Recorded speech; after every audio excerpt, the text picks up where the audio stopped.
Only thing I wanted to explain is कि जो homeopathic medicine है उसमें सबसे ज़्यादा पॉजिटिव पॉइंट ये रहता है कि अगर एक बार आप मेडिसिन दे दोगे ना तो वो रिलैप्स जो है वो लॉन्ग हो जाता है या फिर वो टोटली हील हो जाता है। मेरे पास बहुत सारे बच्चे आते हैं जो ब्रोंकाइटिस और एस्पर कर रहे होते हैं। हाँ, मतलब इस तरह से होता है, इतने वीकेंड हो गए होते हैं, इतना इम्यून सिस्टम वीक हो गया होता है कि they are not able to fight the secondary infection.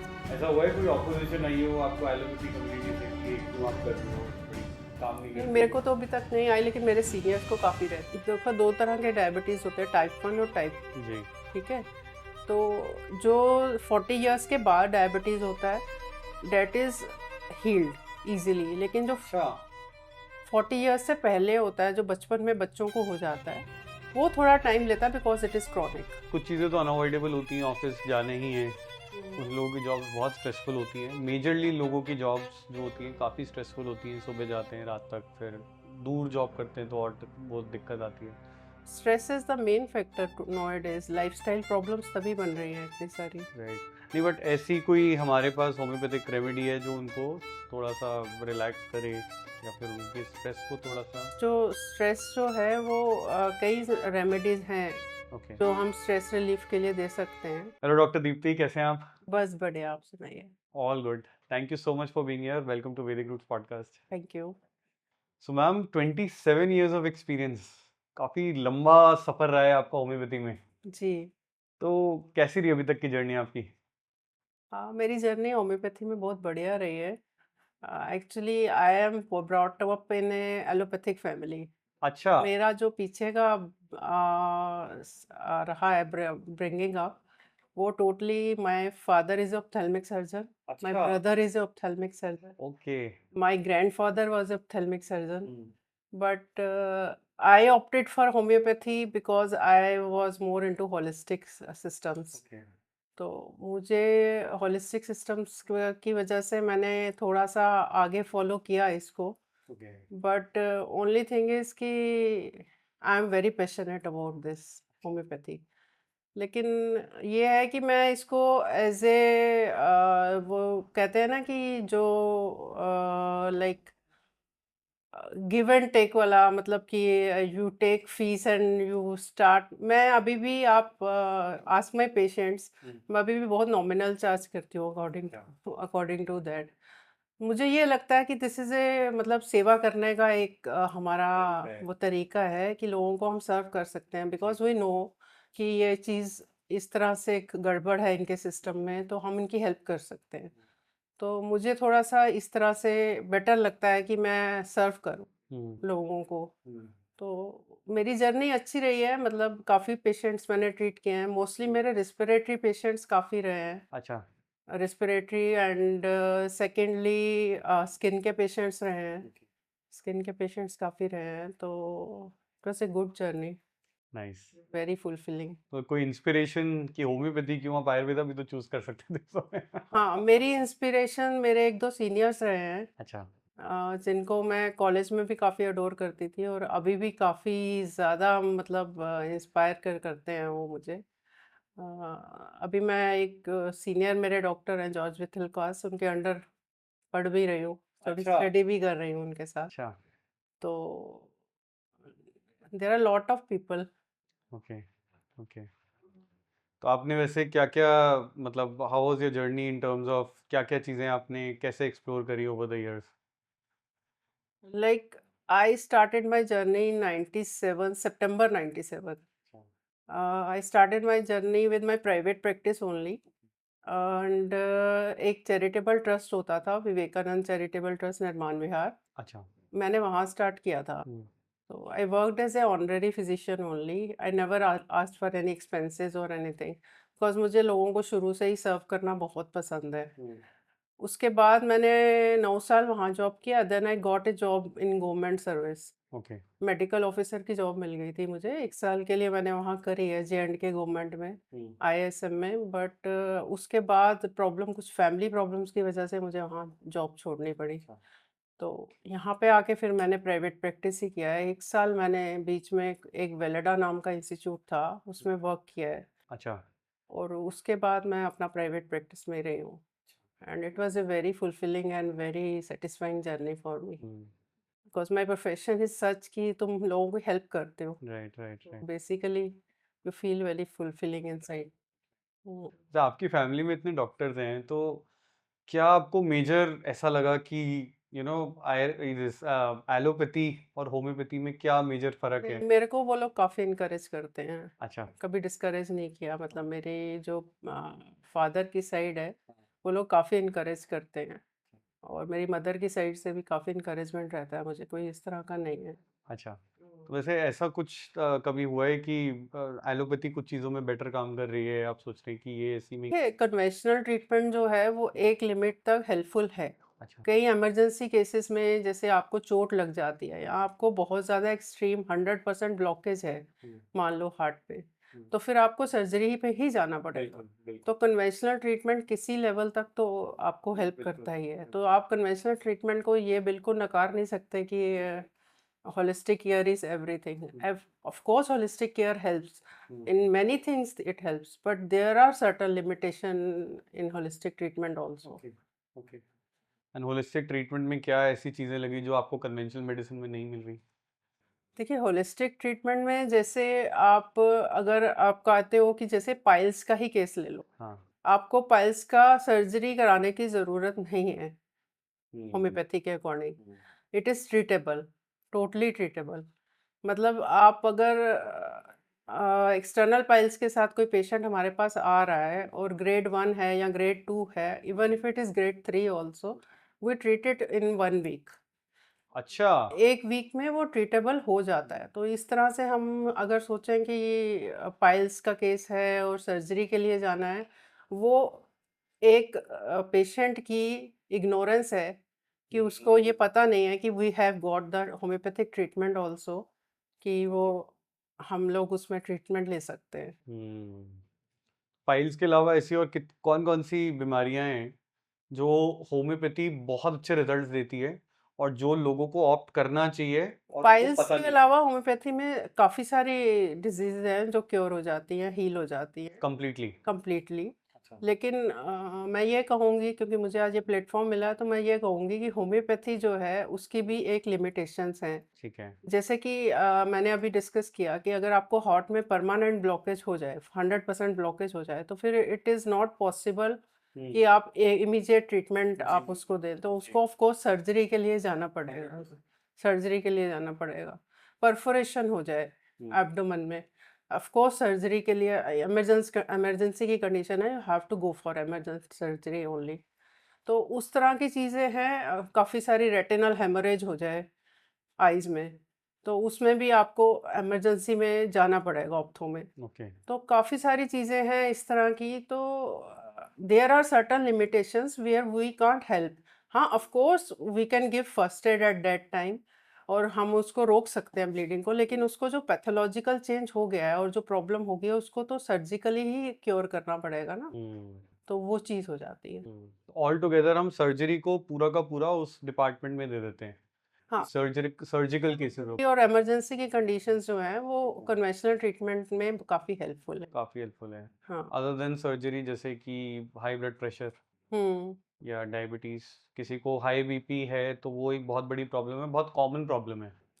देखो हाइपरटेंशन एक लिमिट तक हील्ड है अच्छा। होम्योपैथी के according. Hmm. You can heal that अगर तुम उसका कॉजेटिव फैक्टर जो रूट कॉज है उसको अगर आप क्योर कर स्ट्रेस, देते हो। स्ट्रेस भी हाँ, मोस्टली स्ट्रेस होता है, जेनेटिक्स भी होते हैं। जेनेटिक्स भी होते हैं। काफ़ी सारे कॉजेज होते हैं हाइपरटेंशन के। तो उसमें सिर्फ हाइपरटेंशन का सिर्फ इस तरह से रहता है कि हाइपरटेंशन अगर आपको हील करनी है तो you have to be having cooperation of patient also. That's- that's the biggest factor. हाँ क्योंकि अगर 100-200 भी क्रॉस कर जाती है हाँ। तो पेशेंट बहुत ज़्यादा एंग्शियस हो जाता है, और हाँ। 90% केसेस में हाइपरटेंशन बीपी जो है वो बढ़ता ही इसीलिए है क्योंकि पेशेंट अंडर स्ट्रेस है। हाँ बिल्कुल। अगर स्ट्रेस कम कर लेगा तो वो 10-15% वैसे ही कम हो जाता है बीपी। अच्छा। बट ओनली थिंग इज कि वो you can't help it at that moment ना। Right right. कुछ चीज़ें तो अनअवॉइडेबल होती हैं, ऑफिस जाने ही है, कुछ लोगों की जॉब्स बहुत स्ट्रेसफुल होती हैं, मेजरली लोगों की जॉब्स जो होती हैं काफ़ी स्ट्रेसफुल होती हैं, सुबह जाते हैं रात तक, फिर दूर जॉब करते हैं तो और बहुत दिक्कत आती है। Stress is the main factor nowadays, lifestyle problems तभी बन रही हैं इतनी सारी। राइट। नहीं बट ऐसी कोई हमारे पास होम्योपैथिक रेमेडी है जो उनको थोड़ा सा रिलैक्स करे या फिर उनके स्ट्रेस को थोड़ा सा। जो स्ट्रेस जो है वो कई रेमेडीज हैं ओके। जो हम स्ट्रेस रिलीफ के लिए दे सकते हैं। There are many remedies, okay. like I will say ashwagandha. Ashwagandha is very commonly used in Ayurvedic right. medicine also. And in our medicine, it is called Withenia somnifera. Withania somnifera. Withenia somnifera. Withania. Withenia somnifera. And it is a very good medicine, anti-stress, immunoadaptive. और अगर आप उसको देते हो दिन में 2 बार भी daily, तो it is going to help the patient cope in stress. अच्छा। तो ओके, तो वो ऑफिस बैठ के भी ले सकता है। हाँ, ले सकता है, बिकॉज मीठी गोलियां ही तो हैं, थोड़ी सी तो खानी है। 3 to 4 pills भी काफ़ी है। अच्छा। तो there are many medicine which can help in psychiatrist affair also. Okay. तो वो उस तरह से भी है। ओके। आप कोई प्राइमरी एरियाज देखते हैं जो जो मतलब आप ही के एरियाज है कि होम्योपैथी में अगर ये आ गया पेशेंट मेरे पास तो ये इसके चांसेस बहुत अच्छे हैं जो मैं ठीक कर लूँगी। देखो, प्राइमरी एरियाज में बेसिकली रेस्पिरेटरी केसेस मैंने काफ़ी देखे हैं। अच्छा। तो रेस्पिरेटरी केसेस में जैसे ब्रोंकाइटिस हो गया, ओके। एडेनॉइड्स हो गए, टॉन्सिलाइटिस हो गया, अच्छा। अपर रेस्पिरेटरी केसेस में। हम्म। तो उसमें काफ़ी हेल्प करती है homeopathy, it gives instant answers. अच्छा। एक्चुअली एडेनॉइड्स और टॉन्सिलाइटिस तो वैसे भी 1 वीक का काम होता है होम्योपैथ के लिए treat अच्छा। इतना मुश्किल नहीं होता। अक्यूट अक्यूट में जो केसेस हैं, जो Acute में। क्रॉनिक स्वेलिंग्स हैं वो थोड़ा टाइम लेती हैं, Okay। बिकॉज ऑफ कोर्स जो क्रॉनिक हो गई, जो 5-6 साल से पेशेंट बियर कर रहा है, उसके लिए तो थोड़ा टाइम लगेगा। लेकिन जो अक्यूट में है केसेस, वो इनफैक्ट जो टॉन्सिलाइटिस विद फीवर के केसेस आते हैं, that are very much cured, अच्छा। बहुत जल्दी हील होते हैं। उसमें आप क्या अप्रोच लेते हैं, कैसे करते हैं? अप्रोच हमारी यही रहती है, इंडिविजुअलिस्टिक अप्रोच होती है। मतलब every patient who comes is an individual और we have to treat them individually. Okay. मतलब एक एक पेशेंट को हम इंडिविजुअली देखते हैं। हर एक पेशेंट को हम सिर्फ इस तरह से नहीं देखते कि एक पेशेंट अगर आ रहा है टॉन्सिल्स का, दूसरा भी लाइन में है, तो वो दोनों को एक ही मेडिसिन जाएगी, नहीं जाएगी, बिकॉज उसके सिम्टम्स अलग हैं, इसके सिम्टम्स अलग हैं।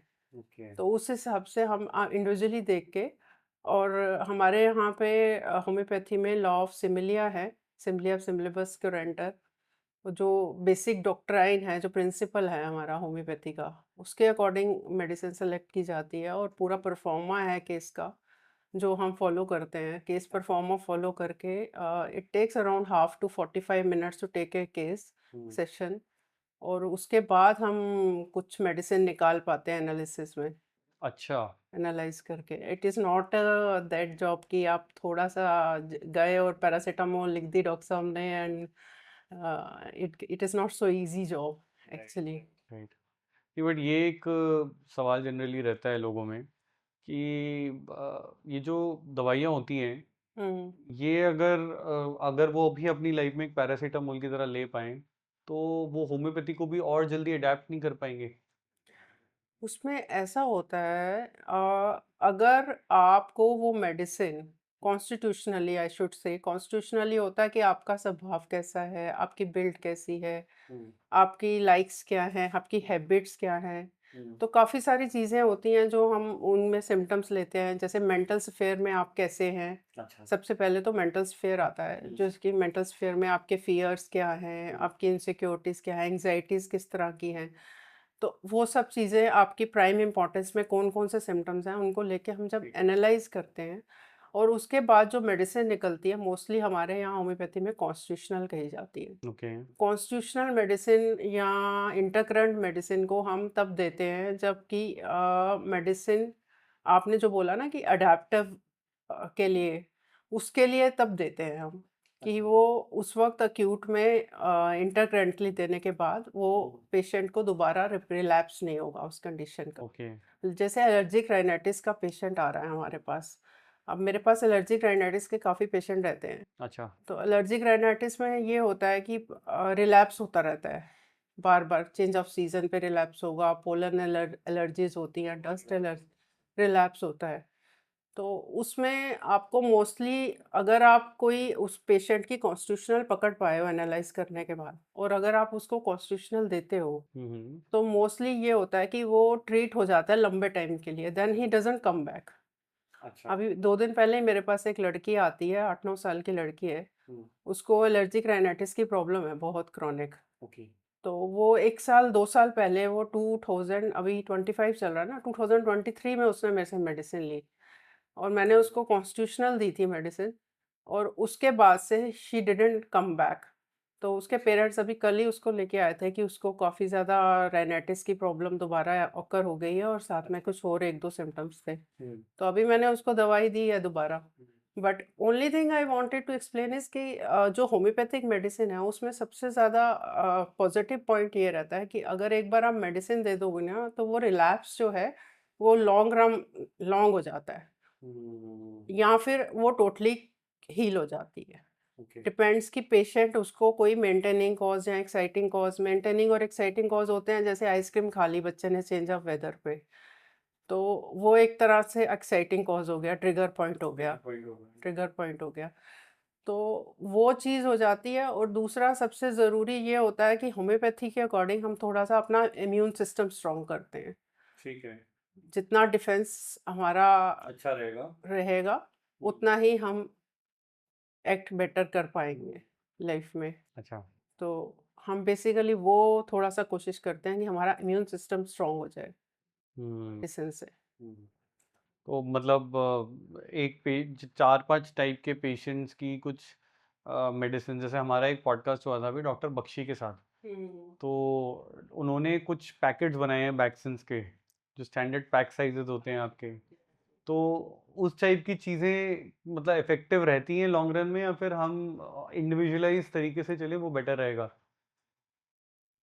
देखिए, डॉक्टर बख्शी काफ़ी सीनियर होम्योपैथ हैं, and I don't want to say anything, but जहाँ तक मेरा क्वेश्चन है, मैं क्लासिकल में ज़्यादा बिलीव करती हूँ। अच्छा। तो मैं क्लासिकल होम्योपैथी ज़्यादा करती ओके। हूँ।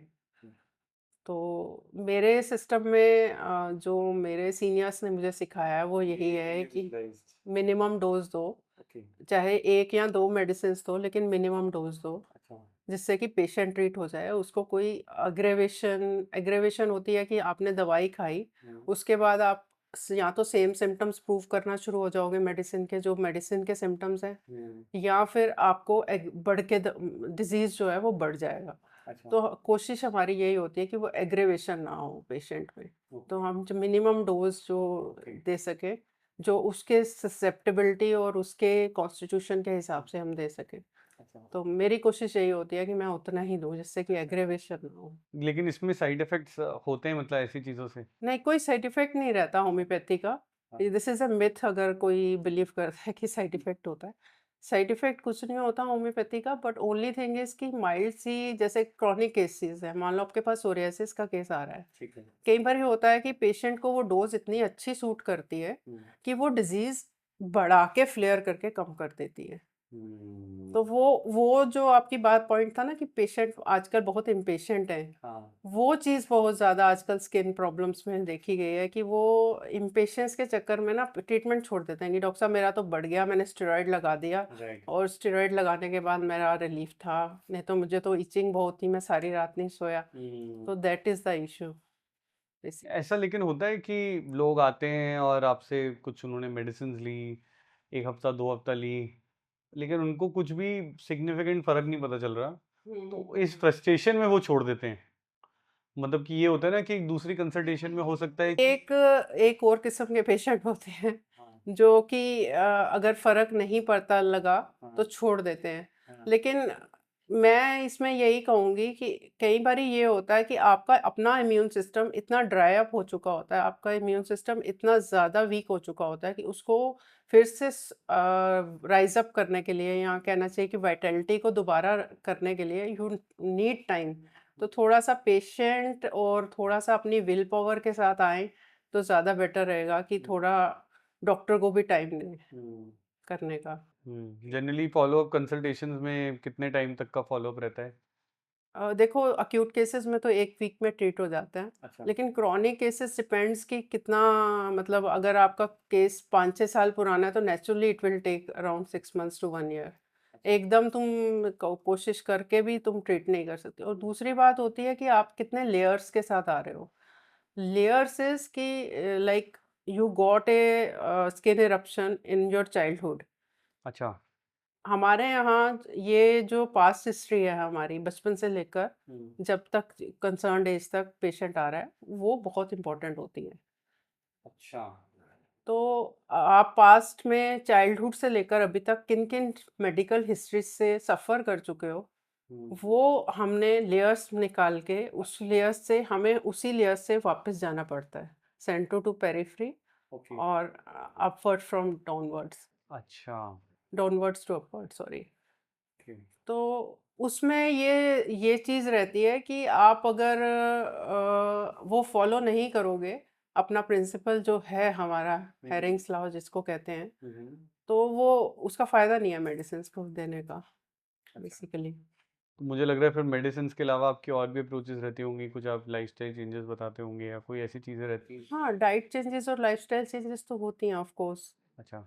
जैसे डायबिटीज़ का अगर पेशेंट आ गया, तो उसको लाइफस्टाइल चेंजेस तो बतानी पड़ेंगी। अच्छा। और कि एक्सरसाइज करो, वेट लॉस करो, हम्म। और थोड़ा-सा डाइट में चेंजेस बतानी पड़ती हैं। हम्म। मतलब एक जैसे आपने एक लाइक क्योर्स लाइक का कॉन्सेप्ट बताया, डायबिटीज में होम्योपैथी में ऐसा क्या चीज़ है जो कि क्या मेडिसिन में से क्या प्रॉपर्टीज होती हैं कि वो मतलब उस डायबिटिक पेशेंट को हेल्प करेगी? क्योंकि जहाँ तक मुझे पता है डायबिटीज में या तो इंसुलिन में प्रॉब्लम होती है रिलीज होने में, या रिलीज होता है और रेजिस्ट करती है, सेल्स रेजिस्ट करते हैं। देखो 2 तरह के डायबिटीज़ होते हैं, टाइप 1 और टाइप 2, जी। ठीक है? तो जो 40 इयर्स के बाद डायबिटीज़ होता है, दैट इज़ हील्ड ईज़िली, लेकिन जो अच्छा। 40 इयर्स से पहले होता है, जो बचपन में बच्चों को हो जाता है, वो थोड़ा टाइम लेता है because it is chronic. Okay. लेकिन जो टाइप 2 मतलब जो 40 इयर्स के बाद वाला शुगर का पेशेंट आएगा हमारे पास, उसको वो अगर प्रॉपर सिम्पटम्स दे देता है हमें, जो नॉर्मल सिम्पटम्स हैं, रेगुलर सिम्पटम्स हैं शुगर के, वो नहीं। उसके अलावा काफ़ी सारी जनरैलिटीज़ और काफ़ी सारे मॉडलिटीज़ होती हैं जो हम देखते हैं। अच्छा। जैसे कि मेंटल अफेयर में देखते हैं कि पेशेंट कैसी नेचर है, एंग्शियस तो नहीं हो जाता या फ़ियरफुल तो नहीं है, इनसिक्योर तो नहीं रहता है। अच्छा। और कोई पर्टिकुलर किसी भी तरह की कोई एनर्जी लॉस या वीकनेस तो नहीं है। कोई पर्टिकुलर इस तरह के डिज़ायर्स हैं, अवर्शंस हैं, फूड डाइट्स में, फूड हैबिट्स कैसी हैं, और कोई टोबैको की, अल्कोहल की, उस तरह की हैबिट्स तो नहीं है। तो उन सबको कवर करने के बाद हम डिसाइड करते हैं मेडिसिन का। अच्छा। तो मोस्टली शुगर पेशेंट हील हो जाते हैं, लेकिन डेफ़िनेटली आई विल से कि 15 से 20 दिन से 1 महीना तो लगता है। मतलब 1 महीने में डायबिटिक पेशेंट्स ठीक हो जाते हैं? जो 40 इयर्स एंड अबव के पेशेंट है ना, उनको हील कर सकते हो आप। अरे वाह! इट विल टेक टाइम, लेकिन 1 मंथ में आप शुगर कंट्रोल करने के बाद आप तकरीबन 1 ईयर तक उसको मेडिसिन पे रखना पड़ता है। हाँ, मतलब वो उसके लिए कोई मुझे नहीं लगता बड़ी प्रॉब्लम होनी चाहिए अगर उसको 1 महीने में रिजल्ट्स दिख रहे हैं तो। हाँ, और इसके कोई साइड इट इफेक्ट्स इज़ भी नहीं है। Basically I am telling you कि उसको रिजल्ट आने शुरू हो जाते हैं, लेकिन उसको टाइम लगता है पूरा हील होने में, 6 मंथ्स टू 1 ईयर। ओके।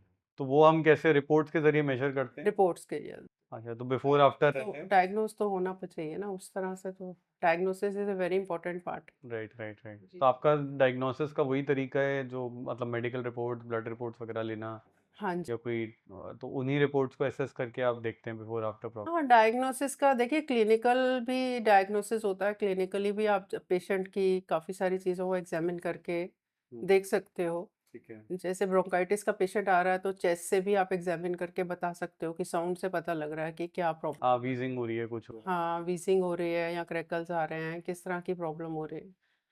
तो वो चीज़ तो खैर क्लिनिकल एग्जामिनेशन से भी पता लग जाती है, लेकिन डायबिटीज़ के केस में आप सिम्टम्स ही होगे ना, पॉलीयूरिया हो गया, पॉलीडिप्सिया हो गया, राइट। तो उसमें आप सिर्फ डायग्नोसिस इन्वेस्टिगेशन बेसिस पे ही कर सकते हो कि वो अपना आरबीएस चेक करे या एफबीएस चेक करे, तो उसके हिसाब से ही पता लगेगा। तो 1 महीने में रिजल्ट्स आ जाते हैं? 1 महीने में आप कंट्रोल कर सकते हो शुगर को, कर लेते हो अगर फिर तो अगर फिर पेशेंट हमें अच्छे सिम्पटम्स दे दे तो। अच्छा अगर सिम्पटम वन साइडेड है मतलब बहुत छोटे सिम्पटम्स हैं, बहुत थोड़े सिम्पटम्स हमें मिल रहे हैं, तो फिर तो टाइम लगता है, वो कॉम्प्लिकेटेड केस हो जाता है, थोड़ा-सा टाइम लग जाता है उसमें। ओके ओके ऐसे कितने केसेस में मैं बोल सकता हूँ अगर 10 केसेस आए डायबिटीज़ के तो होम्योपैथी से हम कितने केसेस पे रिवर्सल दे सकते हैं? मैं तो ये कहूँगी कि 70 टू 60% केसेस हम ट्रीट कर सकते हैं। अच्छा 7 10 में से 7 पेशेंट हाँ। 6-7 पेशेंट हाँ। बहुत बहुत अच्छा नंबर है। लेकिन ये है कि डायबिटीज़ के लिए फर्स्ट लाइन ट्रीटमेंट अभी भी होम्योपैथी को माना नहीं जाता है। Right right right because main stream में अभी भी मेरे पास अभी 27 साल की प्रैक्टिस में मुश्किल से आप मानोगे 10 पेशेंट होंगे जो मेन स्ट्रीम में आए होंगे मेरे पास फर्स्ट के लिए। मतलब मैं समझा नहीं मेन स्ट्रीम होम्योपैथी से जी, अच्छा कि मेन स्ट्रीम में हम अच्छा अच्छा आपका फर्स्ट लाइन ऑफ ट्रीटमेंट आपको मान रहे हैं और शुगर के लिए ट्रीटमेंट स्टार्ट कर रहे हैं। हाँ मतलब जो भी पेशेंट मोस्टली शुगर के लिए हमारे पास ट्रीटमेंट के लिए आते हैं, वो पहले ही दवाइयाँ खा रहे होते हैं ऑलमोस्ट, अच्छा तो उसके बाद ही ओके आते हैं। मतलब वो ऑलरेडी इंसुलिन वगैरह या तो लग रहा होता है या कुछ ना कुछ ऐसी चीज़ें हो रही होती हैं अच्छा तो ये आप बोल रहे हैं ये ज़रूरी है अगर लोग मेन स्ट्रीम से आना शुरू हो गए तो फिर रिजल्ट्स 1 महीने में शुगर कंट्रोल हो सकता है और फिर मेडिसिन आगे चल सकती हैं बिल्कुल, उसमें और ये रहेगा ना कि इनका जो लड़ने की शक्ति है अंदर से, वो ताकत सप्रेस नहीं होगी, सप्रेशंस बहुत हो जाते हैं एलोपैथिक मेडिसिन से ना। अच्छा कन्वेंशनल मेडिसिन का ये एक साइड इफेक्ट बहुत है कि सप्रेशन बहुत कॉज कर देती है। उन सप्रेशंस को फिर जब होम्योपैथी से निकालना शुरू करते हैं, अच्छा तो इट टेक्स टाइम।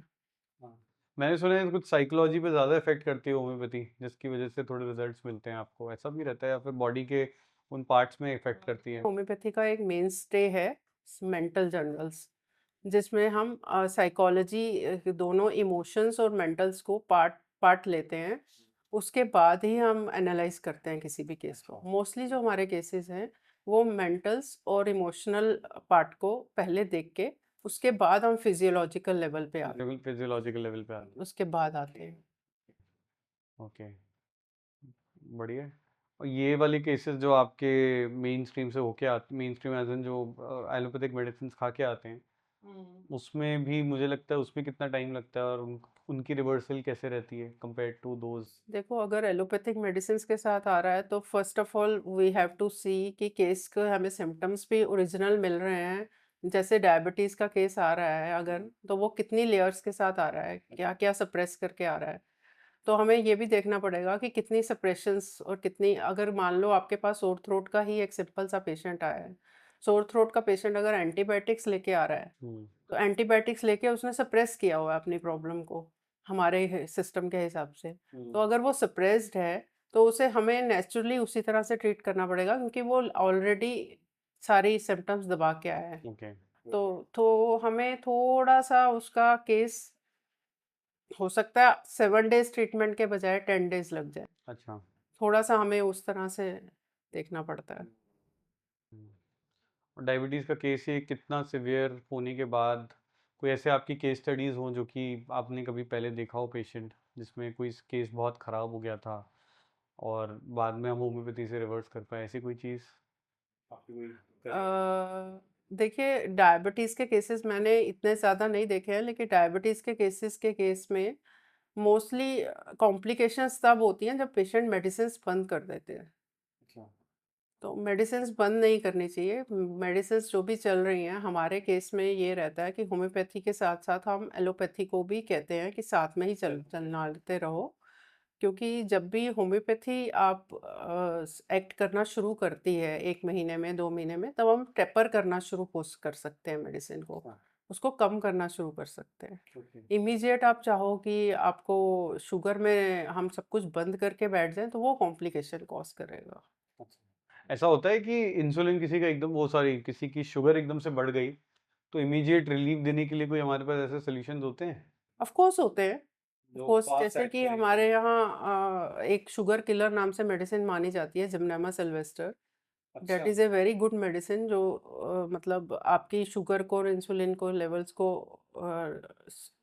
कंट्रोल में लेकर कंट्रोल में और सफिशिएंट कर देती है बॉडी अच्छा जल्दी जल्दी। बट ओनली थिंग इज़ कि काफ़ी सारी मेडिसिन्स हैं, जैसे अलेक्ज़ानम है, यूरेनियम नाइट्रिकम है, इंसुलिनम है, काफ़ी सारी मेडिसिन्स हैं, बट सिम्पटम्स और पेशेंट की विल पावर की वो कितना हमारे को कोऑपरेट करता है, वो इस पर डिपेंड करता है। डिपेंड करता है। ओके ओके, चलिए ग्रेट। आई थिंक ये तो हो गया डायबिटीज। और रेस्पिरेटरी में एस्मा वगैरह, एस्थमा होता है किसी को या कुछ होता है, तो उस केसेस में हम होम्योपैथी में क्या क्या सोल्यूशन देते हैं? देखिए, रेस्पिरेटरी में अस्थमा में देखिए अक्यूट और क्रॉनिक दोनों फेजेस हो सकती ठीक हैं। है। तो अक्यूट फेज में अस्थमा में तो हम इमीडिएट रिलीफ दे देते हैं। अच्छा, मतलब इट टेक्स अराउंड 3 days और 4 days 3 days। We can give immediate relief. Hmm, लेकिन क्रॉनिक फेजेस में हमें उसको लॉन्ग टर्म में ट्रीटमेंट देना पड़ता है। It takes around 6 months to 1 year to अच्छा सेटल डाउन। तो एकदम हम कहें कि अस्थमा का पेशेंट जो भी आपके पास आएगा वो मोस्टली या तो स्टेरॉइड्स लिए हुए होंगे। मेरे पास बहुत सारे बच्चे आते हैं जो ब्रोंकाइटिस और अस्थमा से सफ़र कर रहे होते हैं। और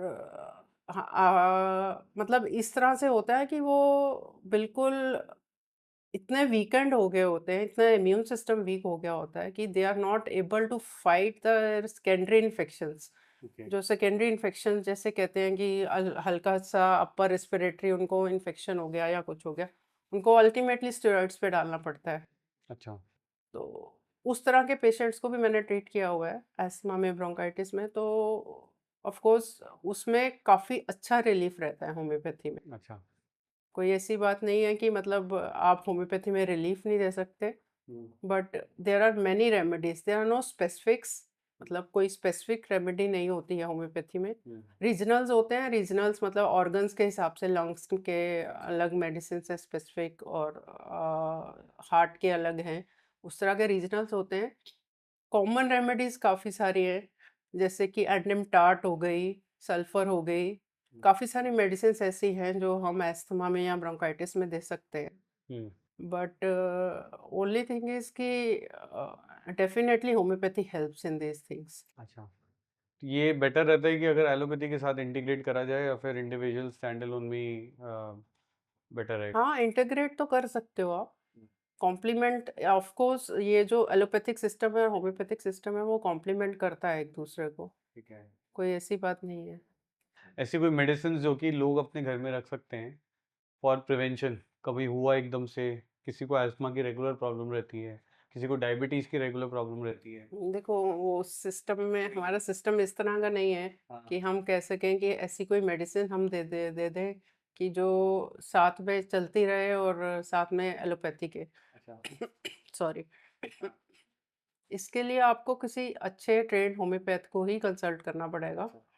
उसकी एडवाइस के बाद ही आप, अगर मेडिसिन वो एडवाइस करता है कि आप ये रख लो हाँ। इमरजेंसी के लिए, तो आप ले सकते हो। अदरवाइज इस तरह के केस में मैं एडवाइस नहीं करूँगी कि कोई भी मेडिसिन रखो आप।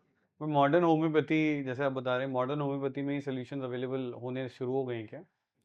देखिए, मॉडर्न होम्योपैथी जो आजकल टर्म चल रहा है वो, उसमें सिर्फ ये है कि वो सप्लीमेंट्स दे देते हैं साथ में, या फिर आपको साथ में कुछ लाइफस्टाइल चेंजेस या डाइट चेंजेस बता देंगे। बट मॉडर्न होम्योपैथी में जो पेटेंट्स का फैशन चल गया है कि मतलब पेटेंट्स लोग दे देते हैं 10-15 दवाइयाँ इकट्ठी, हम्म, दैट इज़ वेरी हार्मफुल। अच्छा। कौन सी मेडिसिन एक्ट कर रही है और कौन सी आपको हार्म कर रही है, यू नेवर नो। अच्छा। ओके। तो you should be careful in that. तो अच्छा रिस्पॉन्स क्लासिकल होम्योपैथी से ही आएगा? हाँ, क्लासिकल होम्योपैथी जो है that is a very efficient system actually. Okay. लेकिन काफ़ी लोग इम्पेशेंट हो जाते हैं और उसको मतलब वो कर देते हैं कि छोड़ दो। हम्म, तो कुछ प्रॉब्लम्स तो होती हैं ऐसी, जो मुझे लगता है कि लोग अगर घर पे प्रेफर करते हैं कि जैसे कैल्शियम की प्रॉब्लम है, कैल्शियम नहीं है, कुछ है, तो हर चीज़ में हम एक अपना एक अप्रोच हमारी एलोपैथी की तरफ रहती है, कोई सप्लीमेंट्स खाने की रहती है, अगर उसके होम्योपैथी ऑल्टरनेटिव्स हों तो वो मुझे लगता है अडेप्टेबिलिटी में भी थोड़ा हेल्प करेगा। एक्चुअली होम्योपैथी में अल्टरनेटिव्स तो काफ़ी हैं, जैसे टिश्यू सॉल्ट्स है हमारे पास, बायोकेमिक टिश्यू सॉल्ट्स बहुत अच्छे हैं कैल्शियम्स को मतलब आपको एसिमिलेट करने के लिए। ऐसा नहीं कहूँगी कि कैल्शियम की डिफिशियंसी क्योर हो जाती है, लेकिन जैसे कलकेरिया फॉस है या कलकेरिया फ्लोर है, अगर सिम्टोमेटिकली इट इज़ सिमिलर, कि पेशेंट वो सिम्टम्स दे रहा है और आप दे रहे हो वो, तो डेफिनेटली आपकी कैल्शियम की डेफिशिएंसी क्योर होगी, ऐसा नहीं है कि नहीं होगी। लेकिन ये है कि सिम्पटम सिमिलैरिटी होनी चाहिए उसमें। सिम्पटम सिमिलैरिटी होनी चाहिए उसमें। Okay, okay. इसकी रिसर्च वगैरह कोई ऐसी चीज़ कि ये सब चीज़ें काम कर रही हैं, ऐसा कोई जर्नल्स वगैरह हमारे पास एग्जिस्ट करते हैं? हाँ, इसमें अभी पीछे आईआईटी खड़गपुर की एक रिसर्च हुई है जिसमें उन्होंने नैनो टेक्नोलॉजी से मतलब नैनो पार्टिकल्स निकाले हैं उन्होंने, जो भी पोटेंटाइज ड्रग्स थी उनमें मैं आपको दे भी दूंगी, आपको लिंक भेज दूंगी, आप पढ़ लेना। उन्होंने मतलब नैनो पार्टिकल्स डिस्कवर किए हैं अच्छा। इसमें, काफ़ी सारे मिन्यूट डोज में भी हाँ। उन्होंने देखा है कि जो अल्ट्रा हाई डिल्यूशंस हैं और जो मिन्यूट डोज है उसमें भी अभी डिल्यूट करने के बाद भी मेडिसिन को, उसमें मेडिसिन एग्जिस्ट करती है। इसका मतलब ये है कि अगर आप मेडिसिन अल्ट्रा हाई डिल्यूशन में भी ले रहे हो, लाइक अगर 30 सी की आप डिल्यूट कर रहे हो, जैसे ये एक पानी का गिलास पड़ा है, इसमें एक ड्रॉप भी डाल रहे हो और उसको सकस करके आप ले रहे हो थोड़ी दिन के तरीके में। सकस का मतलब है विग्रस शेक करना, बहुत ज़ोर से हिलाना। उसके बाद आप ले रहे हो तो उसके बाद भी इसमें मेडिसिन का वो ड्रॉप एग्जिस्ट कर रहा है and it is acting on your body. तो ये एक रिसर्च है, ये प्रूव हुई है। Okay, I can share the link also. Amazing. बहुत अच्छी चीज़ है। हाँ। ये आप बता रहे हैं कि होम्योपैथी काम करती है और लोग उसको इस्तेमाल करें, तो ऐसा नहीं है कि ये एक प्लेसिबो टाइप चीज़ है, ये एक्चुअली में काम करेगी उनकी लाइफ। हाँ, एक्चुअली में काम करेगी। हाँ, नाइस। तो वैसे आपकी प्रैक्टिस में किस टाइप के पेशेंट्स आते हैं जो कि जनरली आपसे कंसल्टेशन लेते हैं? मेरी प्रैक्टिस में सब तरह के पेशेंट हैं, पर मोस्टली मैं अभी तो रिस्पिरेटरी ज़्यादा प्रेफर कर रही हूँ। अच्छा। तो मैं रिस्पिरेटरी ज़्यादा देखती हूँ, अच्छा। जैसे ब्रोंकाइटिस हो गया, अस्थमा हो गया, एडेनोइड्स हो गए, टॉन्सिलाइटिस हो गया, Okay. अपर रिस्पिरेटरी ट्रैक्ट इन्फेक्शंस हो गई, वो ज़्यादा देखती हूँ। या स्टोन्स के पेशेंट भी होते हैं मेरे पास, किडनी स्टोन्स। किडनी स्टोन्स वगैरह के, अच्छा। वो भी काफ़ी अच्छे रिजल्ट्स रहते हैं किडनी स्टोन्स में भी। अच्छा। तो काफ़ी सारे पेशेंट्स हैं, मतलब we can treat patient as a whole. कोई भी प्रॉब्लम हो हम उसको ट्रीट कर सकते हैं, कोई इस तरह की प्रॉब्लम नहीं है। क्लासिकल में आपने एक और चीज़ बताई कि ये जो मेडिसिन हैं, आप मेडिसिन तो देती ही हैं, हम्म। लेकिन मॉडर्न में डाइट लाइफस्टाइल चेंजेस वगैरह रहते हैं। हाँ, क्लासिकल में भी रहते हैं डाइट और लाइफस्टाइल, पर ऑफ कोर्स वो इस क्लासिकल में हम सप्लीमेंट्स इतने नहीं देते हैं। सप्लीमेंट्स में, सप्लीमेंट्स जैसे क्या, किस टाइप? सप्लीमेंट्स जैसे विटामिन डी का कॉलिकल्सिफेरोल लोग दे देते हैं, वो होम्योपैथिक ही है? B12 का दे देते हैं। होम्योपैथिक नहीं है वो, that is not homeopathic okay. Actually. Okay. That is now it is called modern homeopathy, but वो मॉडर्न होम्योपैथी के हिसाब से ही है, क्लासिकल के हिसाब से नहीं। क्लासिकल के हिसाब से नहीं देने चाहिए। अच्छा, नॉर्मल सप्लीमेंट्स। बेसिकली हमारे साथ ये सिस्टम जो हमारा कहता है वो ये कहता है कि अगर आपको मान लो B12 की डेफिशिएंसी है, आपको हम मेडिसिन ऐसी दे रहे हैं जो आपके सिस्टम को इस तरह संतुलित करेगी, बैलेंस करेगी, होम्योस्टेसिस क्रिएट करेगी कि आप उसको अपने आप जब आप डाइट में खाओगे तो खुद असिमिलेट करके एब्जॉर्ब करोगे। अच्छा। तो जैसे आप विटामिन डी की डेफिशिएंसी है, अगर हम प्रॉपर मेडिसिन होम्योपैथिक खा रहे हैं जो आपको आपके सिस्टम को बैलेंस कर रही है और संतुलित कर रही है, और आप धूप सेक रहे हो, अच्छी खासी सन ले लेते हो, आधा घंटा, पौना घंटा, 1 घंटा डेली का, तो आपको ऑफ कोर्स विटामिन डी मिलेगी, एब्जॉर्ब होगी बॉडी में। अच्छा। उसके साथ अगर आप प्रॉपर डाइट ले रहे हो जो आपको सप्लीमेंट्स नेचुरल में चाहिए, तो वो आपको नेचुरली एब्जॉर्प्शन होगी, तो आपको ज़रूरत नहीं है ऊपर से विटामिन डी लेने की या B12 लेने की। But we can't say this thing because conventional treatment इसको नकार देता है। हम्म। हम्म। जी है।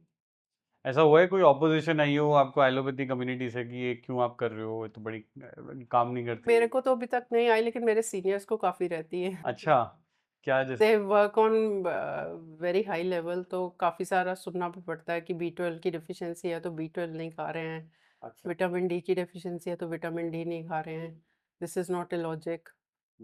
तो पेपर्स भी हैं, रिसर्च पेपर्स भी रहते हैं उसमें। अच्छा, ये प्रॉब्लम्स रहती हैं। हम्म। क्या लगता है ऐसे आपको, क्या फ्यूचर है अभी होम्योपैथी का अगले 10 साल 15 साल?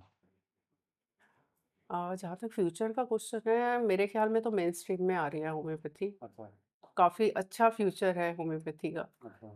लेकिन सिर्फ उसमें एक ही प्रॉब्लम है कि जो ये स्केप्टिक्स हो जाते हैं ना, जो बीच में अपना बोल देते हैं कि होम्योपैथी से प्लेसिबो, हाँ, वो चीज़ दिक्कत करती है। दिक्कत करती है।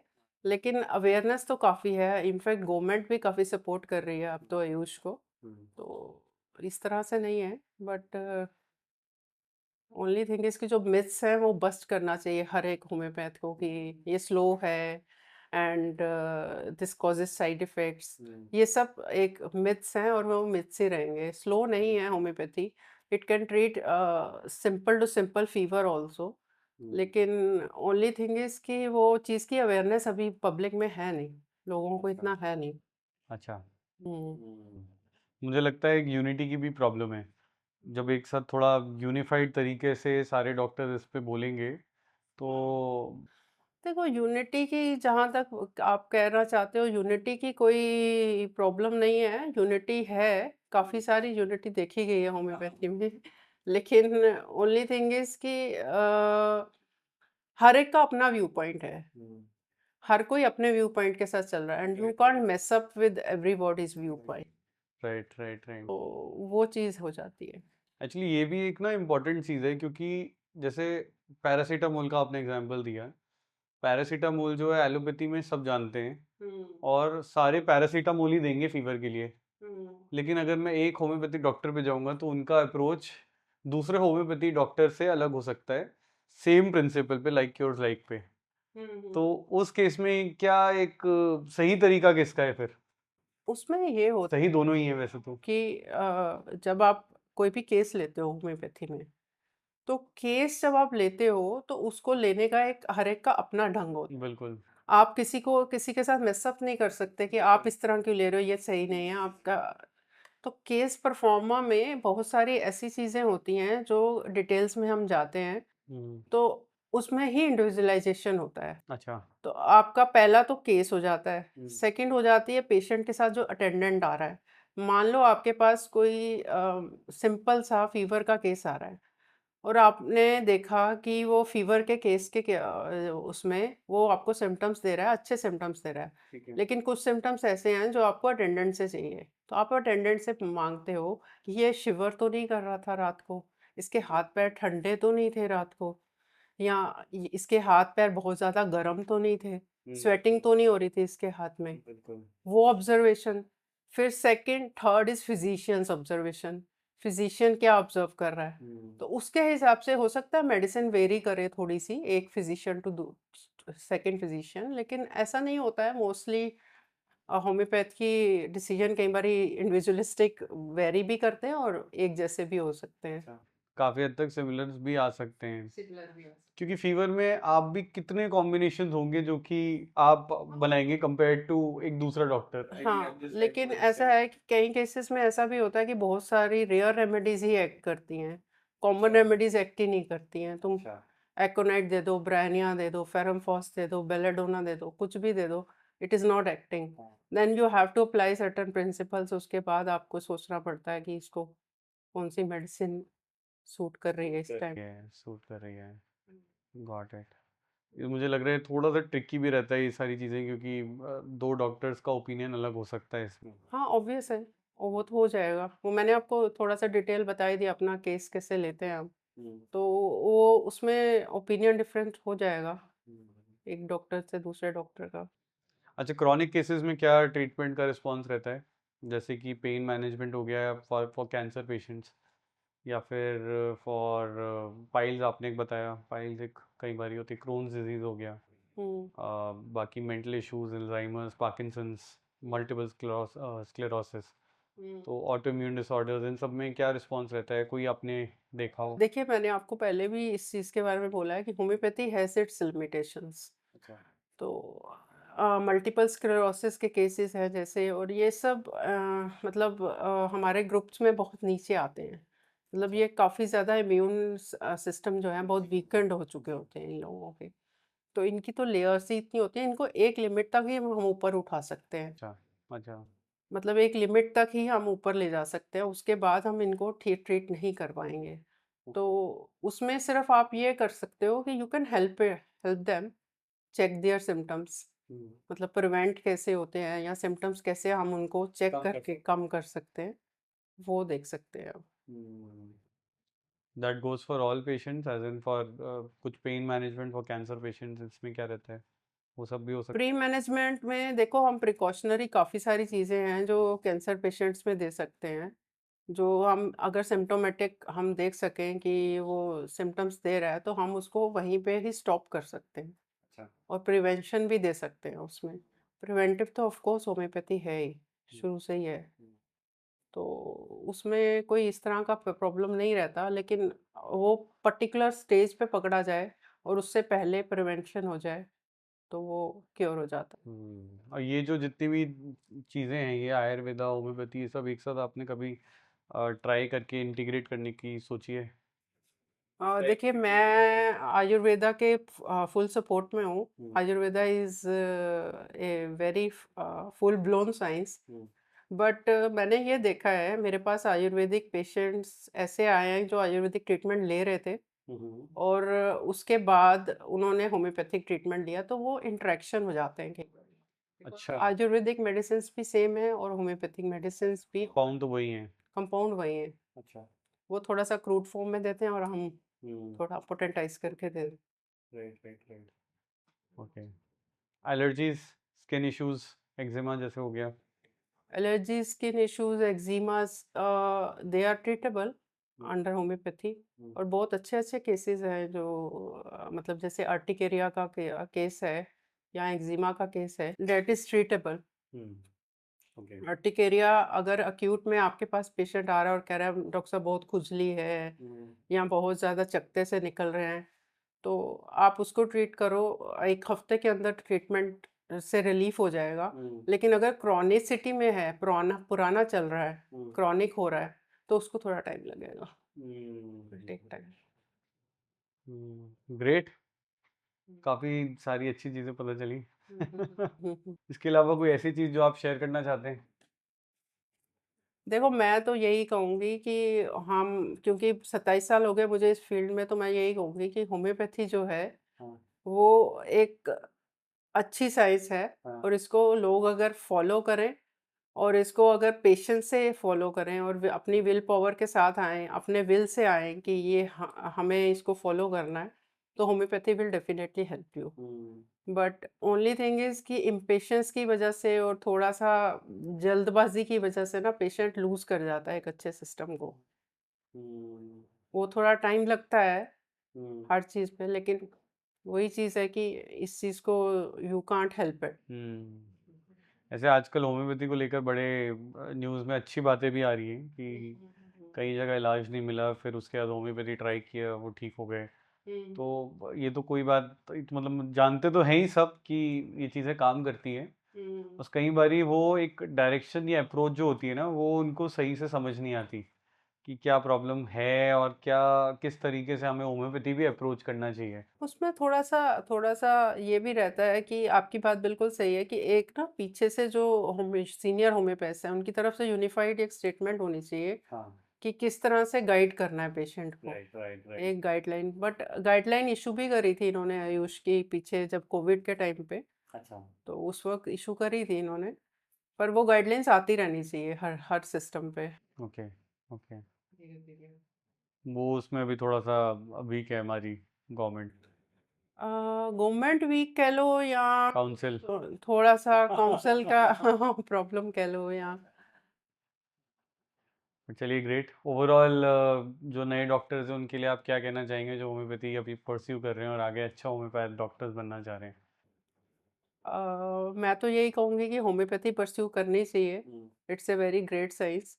बट ओनली थिंग इज़ कि एक तो स्कूल जो हमारे कॉलेजेस हैं, उसमें जो सिलेबस है, जो क्लिनिकल साइड है, उसको इम्प्रूव करना बहुत ज़रूरी है। बिकॉज़ हमारे टाइम पे I remember clinical side was very weak. लेकिन अब मुझे पता नहीं है, अब अच्छा है अगर इम्प्रूवमेंट हुआ है, तो मैंने पीछे सुना भी था कि काफ़ी इम्प्रूव हो गया हुआ है। तो क्लिनिकल साइड को और सिलेबस को थोड़ा-सा इम्प्रूव करें अगर, तो definitely homeopathy is going to rise. Okay. ये तो हमारा भी विजन है, हमें भी लगता है एज रूट्स कि आने वाले टाइम में आयुष एज अ सेक्टर ही बहुत अच्छा जाने वाला है, because people are shifting towards natural holistic treatments. तो उनको ये समझ आ गया है कि सिर्फ दवाई खाने से एकदम से चीज़ों का हल नहीं मिलेगा नहीं। शायद लॉन्ग रन में चीज़ें ठीक हो सकती हैं। तो शॉर्ट रन में चीज़ें ठीक हो सकती हैं, लॉन्ग रन में उनको एक ऐसी अप्रोच की टुवर्ड्स ही जाना पड़ेगा जो उनको जड़ से ठीक कर दे। तो होम्योपैथी मुझे लगता है बहुत ही अच्छी साइंस है, हमारे घर में बहुत फॉलो होती है होम्योपैथी पर्सनली। तो मेरे फादर भी होम्योपैथिक इंडस्ट्री में रहे हैं काफ़ी साल। तो मैंने खुद बचपन में, मेरे को ध्यान है एलर्जीज होती, एक बार ही हम पूरे बॉडी में वो नहीं होता, खुजली खुजली आने लगती है। तो उसकी दवाई मैंने होम्योपैथी से, मुझे ध्यान है मैंने रात को ठीक किया था। नहीं, ऑफ कोर्स अगर आप बच्चों को बचपन से, इन केस इनफैक्ट मैं आपको बताती हूँ, शुरू के कुछ सालों में I was derailed from homeopathy, totally derailed. मैं एलोपैथी पे जाना शुरू हो गई थी, मेरे बच्चे को ब्रोंकाइटिस रहता था हाँ, और मैं एलोपैथी स्टार्ट कर दिया था। अपने बच्चे को देख के ना you get more emotional, right. तो आपको प्रॉब्लम का सोल्यूशन ढूंढना होता है उस वक्त। तो I started going to allopath. लेकिन लेटर ऑन जब मैंने देखा कि वो होम्योपैथी को बहुत अच्छा रिस्पॉन्ड कर रहा था, अच्छा। Then I totally ignored that thing कि मैंने एलोपैथ पे जाना है, और उसको मैंने टोटली होम्योपैथी पे रखा है 1 साल, and he was cured. Amazing, amazing. तो वो ही चीज़ है कि बच्चों को तो वैसे ही जल्दी सूट करती है होम्योपैथी जो है, जल्दी काम करते। जल्दी काम करती है उसमें। हाँ, बट ग्रेट, ओवरऑल अच्छा था। हाँ। बहुत अच्छा लगा आपसे बात करके, आपसे, आपकी Same. प्रोफाइल पे बहुत व्यूज़ आ रहे हैं, and I am sure people after watching this podcast वो आपसे कंसल्टेशन भी जल्दी लेंगे। ठीक है। छोटी छोटी चीज़ें हैं ये जो कि लोगों तक पहुंचानी बहुत ज़रूरी होती है, अदरवाइज लोगों के मन में होम्योपैथी को लेकर बड़े सारे मिथ्स, बड़े सारे क्वेश्चंस रहते हैं। हम्म। तो आप जैसे सीनियर डॉक्टर जो हैं, आपने इतनी सारी चीज़ें बताई, तो that is very good. I am always there for help. Thank you so much. Thank you. आपने जो इतने सारे पॉडकास्ट देखे हैं अभी तक, आई होप आपको इससे समझ आ गया होगा कि हर एक बीमारी का एक नेचुरल सोल्यूशन भी है। इसीलिए इन सारी टिप्स को जो डॉक्टर बता रहे हैं उनको अपनी डेली लाइफ में इस्तेमाल ज़रूर करें, और अगर आप इनसे कंसल्टेशन लेना चाहते हैं तो आप वैदिक रूट्स पे ले सकते हैं। साथ ही अगर आपको हमारा वीडियो अच्छा लगा तो इस वीडियो को लाइक ज़रूर करें, कमेंट करें, शेयर करें, और हमारे चैनल को सब्सक्राइब ज़रूर करें, क्योंकि आपका सब्सक्रिप्शन हमारे लिए बहुत बड़ा मोटिवेशन है। Thank you so much.